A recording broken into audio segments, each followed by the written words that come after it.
So welcome everybody to this week's Sunday Night Live. She's Cheryl. He's Ken. And we have a special guest, Debra Schroeder. And we are together. This is the first time we've ever done an interview in person. So this is kind of cool for us. But we're going to be talking about some of the hacks that can save you money. But to start with, we always like to know, where are you watching from? So in our case, we are in Orlando, Florida, at the Hyatt Regency. Yes. And so let us know where you're joining us from. If you're watching on the replay, again, please let us know where you joined from. Always like to see where our audience comes to us from. Also, if you can hear me okay, do me a favor and hit the like button on YouTube and on Facebook, just so that we know everybody can hear us all right.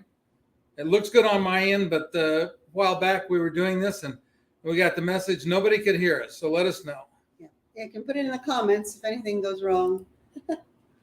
And then our final introductory note, if you have questions for us or for Debra, please put them in the chat. And you're going to want to watch this whole video because the very best tip is the very last of the 5 hacks. So you're going to want to watch it all.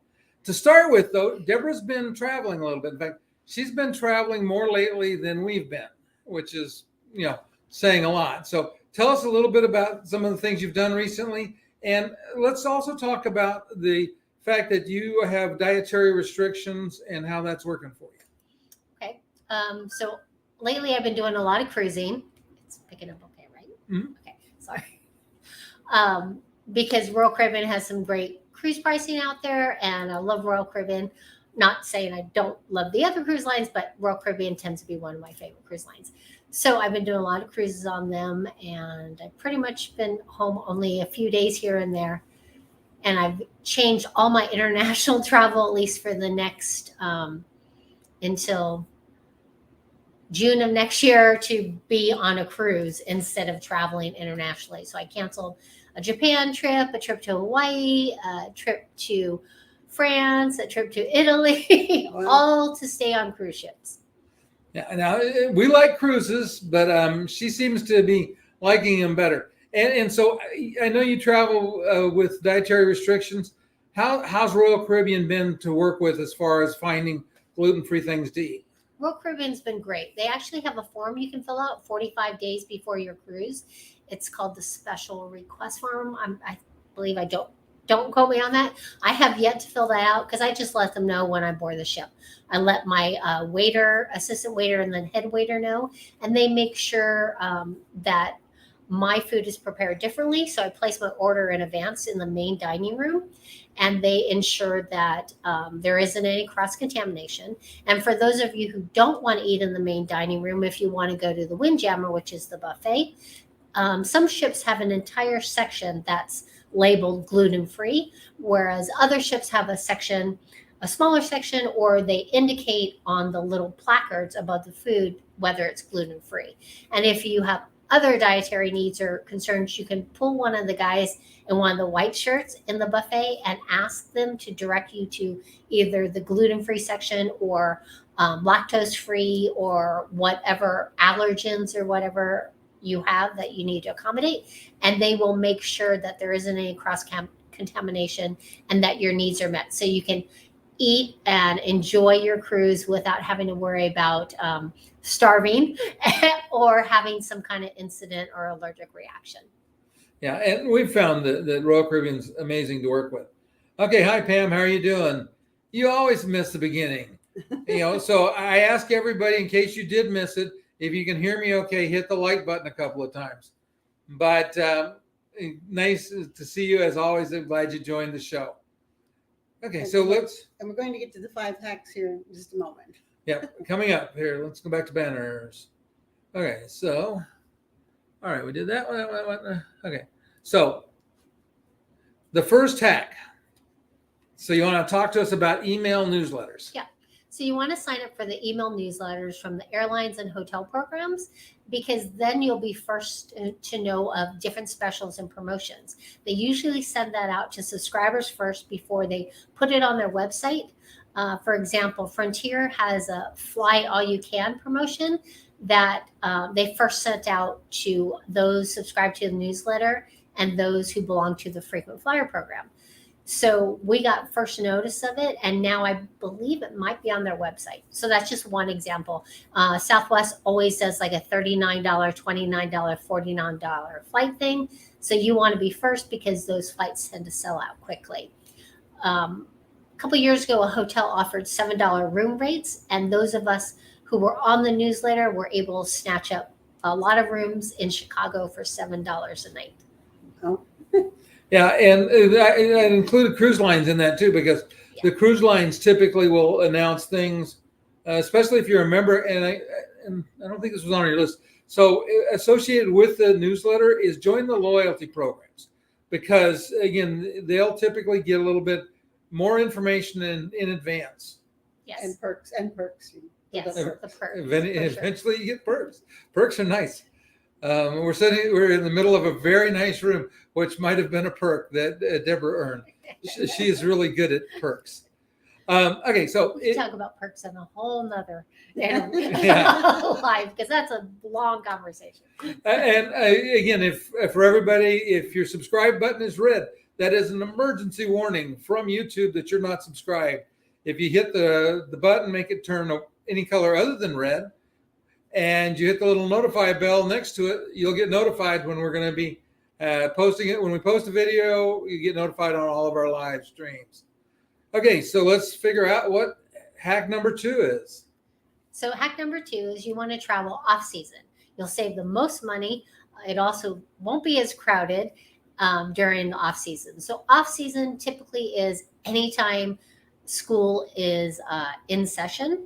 So you don't want to travel during spring break, summer, or any of the holidays, because you will pay a little bit more. So if you travel during the shoulder season, and that will vary depending on your destination. So some places shoulder season will be different months than other places. So you have to do a little research. And if you're using a travel agent like Ken or some other, like Debra, or even Cheryl as well, they can help you find the best places to go to save the most money and to travel off season, or even travel during peak season and still save money.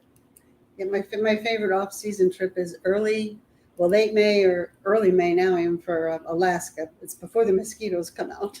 Yeah, it's off season for mosquitoes as well. And Pam's a thrifty traveler as well. Okay.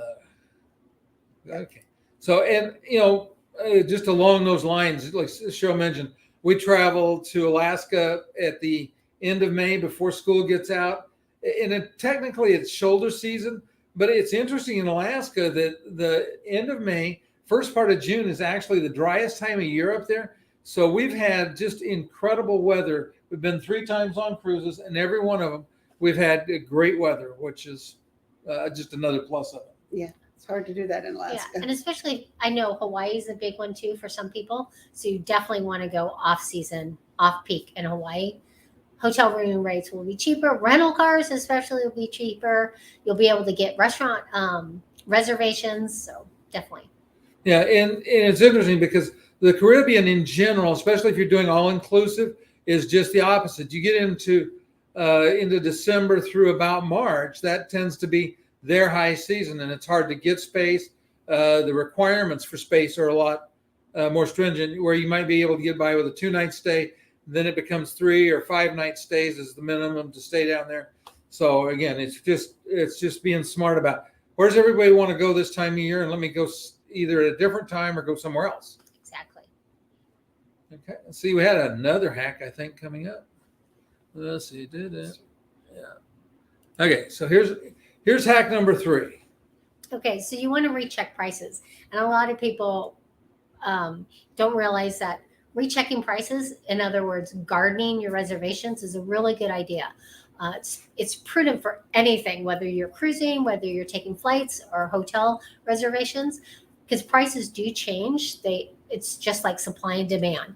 So you can, first you got to make sure you're within the penalties, because years ago, the cruise lines would adjust rates without any issues and refund your money. Now, I think post-COVID, they're a little bit stricter on that. So if you find that the price of your cruise. Let's say you spend $1,000 and now the cruise has dropped to $700.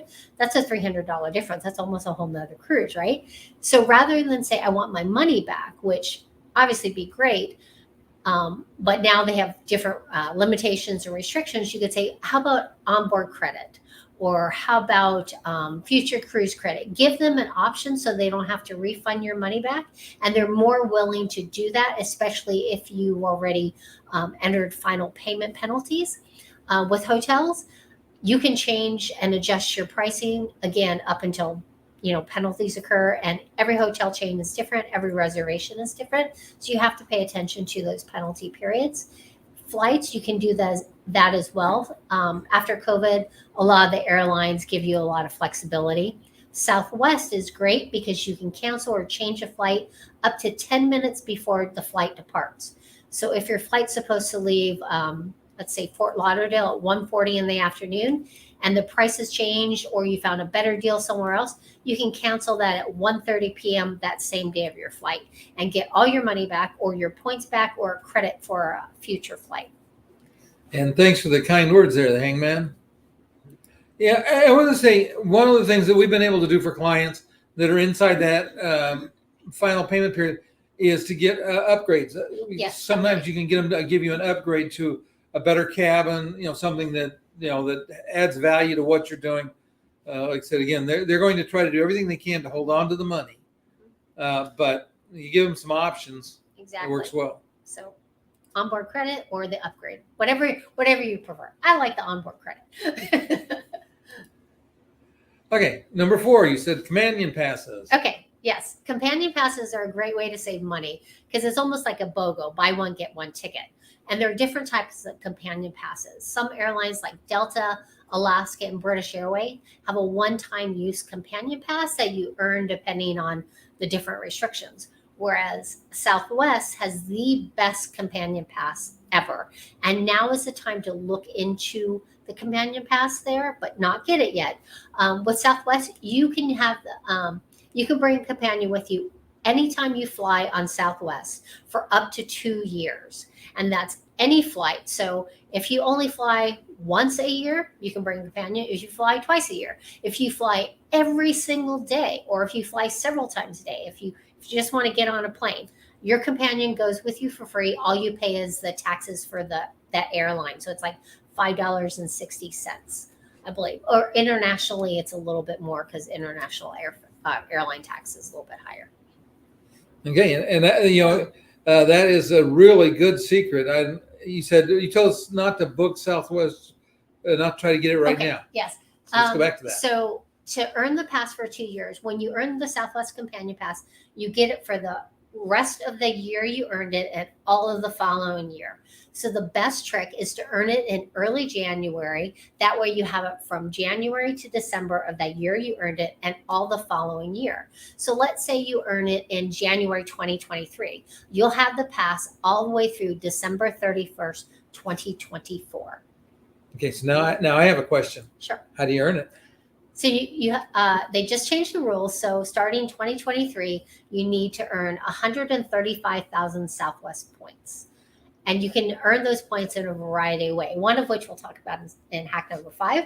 But there's a lot of ways to earn Southwest qualifying points, from going out to dinner at restaurants, taking Southwest flights, staying at hotels, booking rental cars. Yeah. Okay. So we have a comment. Let's see. Pam. So Pam said, only problem I have with that is as I am told I have to do my medical, that I always need a companion, which means I'll never be able to travel solo again. And that's not what I wanted to hear, at least yet. Well, you can still travel solo. You can earn the companion pass. You can just let's say you're going on a cruise, Pam. I don't know if you're a cruiser. Or, she is. Okay, perfect. So you can still cruise by yourself in your own cabin. Someone can come with you as your companion. That way they can fly for free. You can split the cost if you have to pay for your ticket. Split the cost of the ticket. That way it's you save less. They get their own cabin on the cruise, and then you're still solo traveling, because they'll just be like another person on the plane with you. They just happen to be on your companion pass. Yeah. And if you go to Scotland, we know one of the interviews on the channel, we had a gentleman that provides travel companions. So if you're visiting Scotland and you need somebody with you, he can help you out. I want to say it was Gavin Neat. The interview's on the channel. But he does other countries too. They're Yeah. just based in Scotland. Yeah, he's based in Scotland. Yeah. So they Which have is nice. nurses that will travel with you. And if you travel at the same time every year, you can ask for the same nurse again and you can really get to know them well. And he said they've had some that have done that for years and they've become best friends. That's awesome. Yeah. Okay, so now here's the big one, hack 5. So you want to use travel rewards cards. They're the quickest, fastest, easiest way to save the most amount of money while you're traveling. Miles and points allow you to travel for free if you know how to leverage it. And I'll touch on this because it relates to hack 4 that we just talked about, the companion pass. So, for example, the Southwest personal cards, there are 3 of them. Southwest, I'm not going to say the official names. I'm just going to do the abbreviate names. So you have the Southwest Premier card, the Southwest Priority card, and the Southwest Plus card. All 3 of these cards are offering a 75,000 point bonus after you spend $3,000 in the first 3 months. So that's 75,000 points that count towards that 135,000 point companion pass. So as soon as you get this card, then you just need to earn, let me do math real quick, 55,000 more, no, 60,000 more points. You can do that by getting the Southwest Business card, which gives you 80,000 points, and then boom, you've earned the Southwest Companion Pass for 2 years. Or again, you can go out dining, earn Southwest Companion Pass points that way, Southwest flights, rent cars, stay at hotels. So that's a credit card. Oh, yes. Sorry, that's a credit card. Yeah, you don't have to, it's not the 3,000 on airfare. You can just, you can remodel your spend kitchen it. with You can it. spend it on anything. Book your cruise, do whatever. Okay, so I have to share a hack that works really well for that. Yeah, depending on how devious you are, you take the credit card and you buy coins or something from the treasury, and you deposit them to the bank. No, you can't do that anymore. Oh, you can't. That used to be the U.S. Mint. That was great. I know someone who did a lot of that, and then you just cash them back in. But they shut that down years ago. Oh, okay. But you can use your credit card to pay your mortgage. You can use it to pay your rent. You can pay insurance payments. This way you're not spending money that you don't necessarily want to spend. You can still use it to make reasonable purchases so that you don't incur any debt. I've used miles and points since 1994 when my kids were growing up. Every summer, even though it wasn't off season, but they were in school, so we go to Hawaii. We spend up to 2 weeks, and our hotel, our rental car, our flights were free, and we flew first class and been to Australia 3 times, first class, all from miles and points. So yeah, and I tell people, because I am a firm believer of the miles and points. I don't ever spend cash unless I absolutely have to. And if I could find a way to get points for breathing, I would be collecting points right now. I haven't figured that one out yet. I'm working on it. I'm looking. But a good example, everybody knows we're going to Barbados. That was the trip down and back. It's all on points. And again, that came from a sign-up bonus from a credit card that worked for us really well. Okay, so we have another. Oh, yeah. Yeah. I'm trying. What can I say? Okay, so let me ask a question. If people wanted to learn a little bit about how to do some of those things, is that something that you could help them with? Yeah.